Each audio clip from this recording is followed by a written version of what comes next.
By 1910, the United States had become the world's leading industrial power.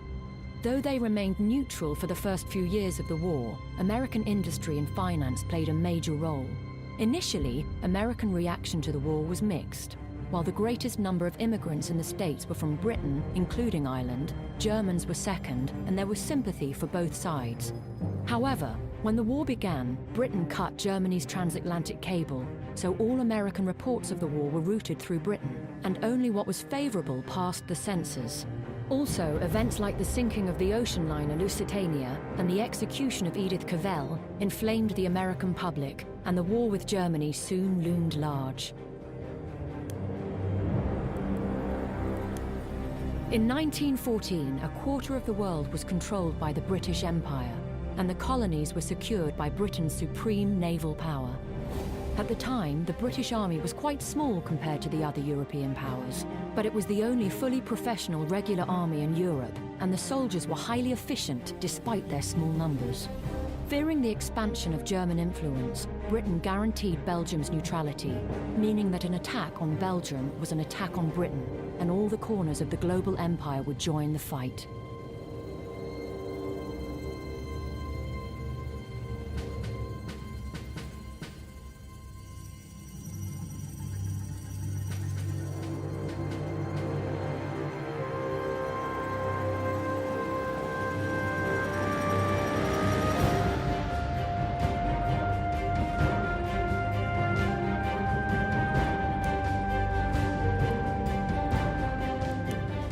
Although the 600-year-old Ottoman Empire was huge, stretching from the Balkans to the Persian Gulf, it was in decay and had lost wars to both Italy and a Balkan alliance in the years preceding the First World War.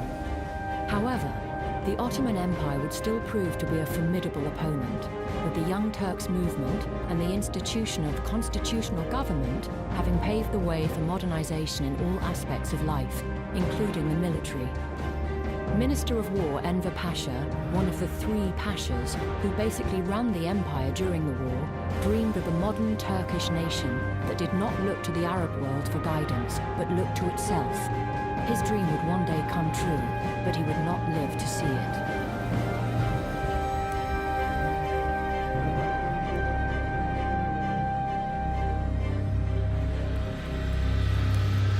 Germany, and especially Kaiser Wilhelm II, dreamed of a greater colonial empire and a greater German hegemony in the concert of Europe. A big concern for Germany was the expansion of the Russian railway system. In 1914, German Chancellor von Bethmann-Hollweg stated that within 3 years, Russia would be able to mobilize troops so quickly that the German advantage in technology would not be able to overcome the Russian advantage in manpower. To win the war, they had to act quickly.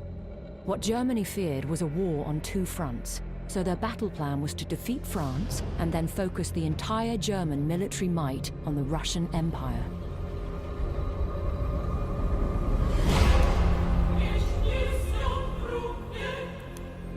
At the outbreak of the war, the Russian Empire was able to mobilize nearly 5 million men in 115 infantry divisions and 38 cavalry divisions. The infantry was equipped with a Wintowka Moisina version of the 7.62mm bolt-action rifle, Moisink Nagant 1891. And each infantry regiment, clad in modern green khaki uniforms, fielded 8 belt-fed and water-cooled Maxim M1910 machine guns and was supported by the Putilov 76.2mm field gun. Alongside them fought the Lancers, Dragoons, Hussars and Cossacks, all with long, glorious military traditions of service. Airplanes and armoured car divisions had the ability to quickly alter the dynamic of the battlefield, and Russia had 2 great advantages, land and men. There were, however, doubts that Russia's military was ready to fight a modern war. With a population of nearly 170 million people, the Russian Empire could call upon more soldiers than any other European nation. But coming from mostly agrarian, deeply religious and often superstitious societies, the regular Russian conscript got little more than a rudimentary training of basic soldier skills. The higher literacy rate made broad communications difficult, and this also affected complex tactical decisions. The general staff and officer corps suffered from internal political scheming, mistrust and personal jealousies between commanders, and rampant nepotism stood in the way of tactical innovation. Also, the belief that the bayonet was mightier than the bullet made soldiers' lives expendable and casualties acceptable. Still, though Russia would suffer catastrophic defeats, Tannenberg, Masurian Lakes, she would also achieve glorious victories, like the Brusilov offensive, which nearly knocked Austria-Hungary out of the war. Also, Russia could give up endless amounts of land, drawing the enemy further and further from his supplies and reserves, leaving it open to a counterstrike.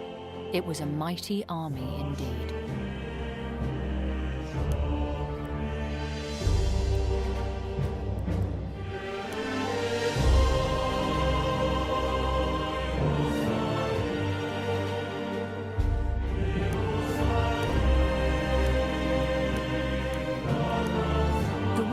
Origins in Europe, but while there was a lot of fighting within that continent, it was a global conflict from the beginning. At the start of the war, the Japanese Empire was already locking horns with Germany and China and the Pacific Islands. And when the Ottoman Empire, which stretched from the Balkans to the Persian Gulf, joined in late 1914, it truly became a world war.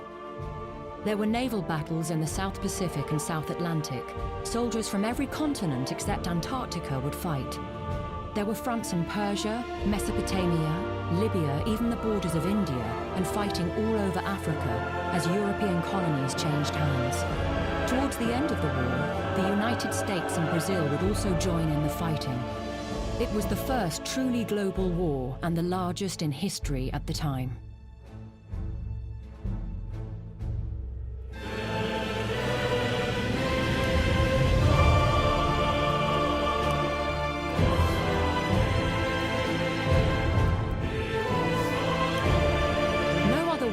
History had brought such change so quickly as World War I. It's been said that between 1914 and 1918, the world went from 1870 to 1940. And in many ways it is true.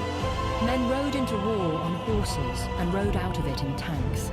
In August 1914, Old School met new as infantry marched out en masse in brightly coloured uniforms against machine guns. The New School won. Airships and airplanes sailed the skies, submarines and battleships prowled the seas, and the biggest gun of all, the Paris gun, fired shells that were the first man-made objects to reach the stratosphere. Stormtroops, the creeping barrage, chemical warfare, the psychological warfare of bombing civilians far from the front. These were the hallmarks of the First World War. Even things we take for granted today, like the zipper, radio communications, sanitary napkins and soya sausages became everyday conveniences because of the war. And medicine made greater progress in those 4 years than at any other time or after.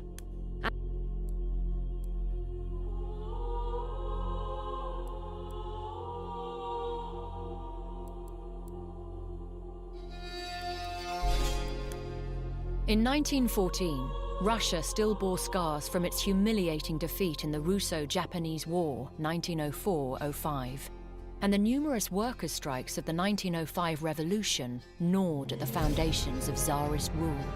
The autocratic Tsar Nicholas II was unwilling to change Russia's obsolete political system, one which widened the gap between the poor and oppressed, the majority of the people, and the small minority of bourgeoisie and aristocratic landowners.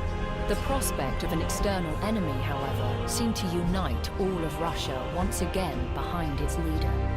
The rising pan-Slavic ideology fitted together with Russia's foreign policy that sought to gain influence in the Balkans and to extend its reach along the Black Sea and towards Constantinople. Russian geopolitical ambitions there naturally clashed with the interests of Austria-Hungary and the Ottoman Empire. Russia had a population of nearly 170 million, but over 90% of them lived and worked in agricultural societies, and nationwide industrialization had not been possible without foreign help and money. Germany had turned its back on Russia to strengthen its ties with Austria-Hungary. Consequently, Russia arranged economic deals with France, which in turn led to a military alliance between the two. These alliances meant that a war between the Russian and the Austro-Hungarian empires over issues in the Balkans would inevitably drag in France and Germany. A war that not even the deep affinity between the two royal cousins, Kaiser Wilhelm and Tsar Nicholas, would be able to stop once mobilization began.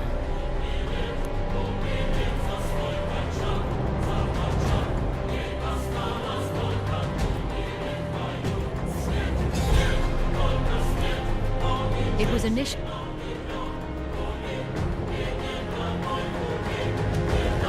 the Allies' 100 days offensive began with the Battle of Amiens. Their objective was to capture the vital railway hub at Sedan, beside the Meuse River.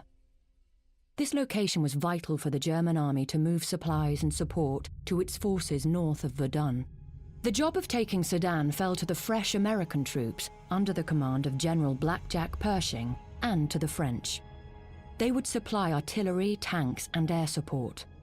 The Germans held on grimly, but with their reserves dwindling, they had no choice but to withdraw. By November 5th, Allied artillery was within range of the railway lines. With 1.2 million American soldiers involved, the Meuse-Argonne offensive is to this day the largest battle in the United States military history. Though a success, it was enormously costly. The fighting in the heavily fortified terrain of the Argonne Forest has been described as hell on earth, and for the Americans, it was the bloodiest battle of the war.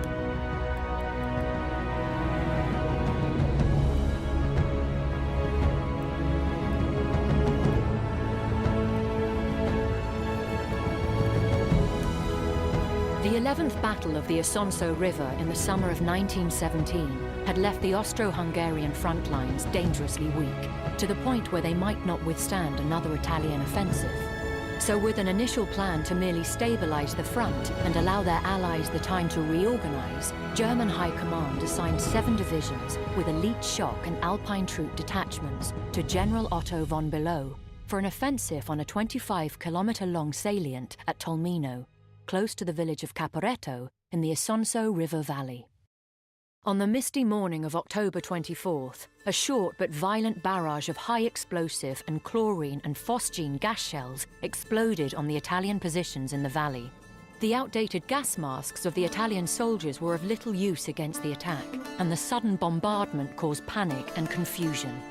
That panic opened the gaps for the elite German units, who began slipping through and behind Italian lines. Small groups armed to the teeth with hand grenades, flamethrowers, and light machine guns outflanked the Italian strongpoints on the steep hills suddenly emerging from behind.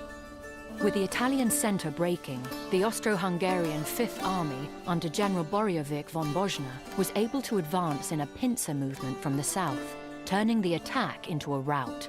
Over 300,000 prisoners and most of the Italian artillery were taken within a few days as the Austro-German forces advanced dozens of kilometers.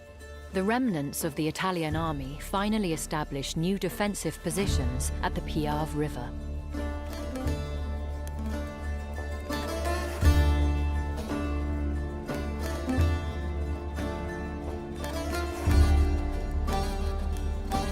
Flying aces were the rock stars of World War I, knights of the sky, loved and admired around the world, receiving dozens of love letters a day, their pictures adorning the bedroom walls of millions of teenage girls. Their names are immortal: the Red Baron, Billy Bishop, Eddie Rickenbacker, Werner Voss, Oswald Bulk, Albert Ball, Max Immelmann, René Fonck, Georges Guynemer, Charles Nungesser, and more. They were perceived as true gentlemen, fighting man to man, with respect between pilots transcending borders. While that perception may have been somewhat true early in the war, by the later stages it was anything but that. Flying most often in formation and attacking with machine guns, the life expectancy of pilots was frequently measured in hours, and a perfect kill was when the enemy never saw you coming.